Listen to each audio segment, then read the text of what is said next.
Sveiki gerbiamieji, kadagi geriausias metas sodinti braškes? Aš manau, kad kuo anksčiau, tuo geriau.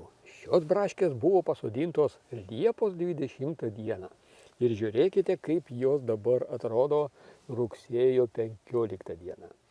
Žiūrėkit, jie netgi jau leidžia ūsus, kurie jau spėjo įsišaknyti. Ir tuos augaliukus įsišaknijusius mes jau galėsime pasodinti, persodinti, pavyzdžiui, į kitą vietą anksti pavasarį.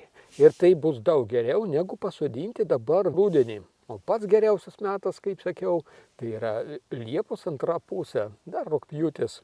Kadangi šie augalai ant tiek gražus, kad kitą metą jie duos 100% derlių.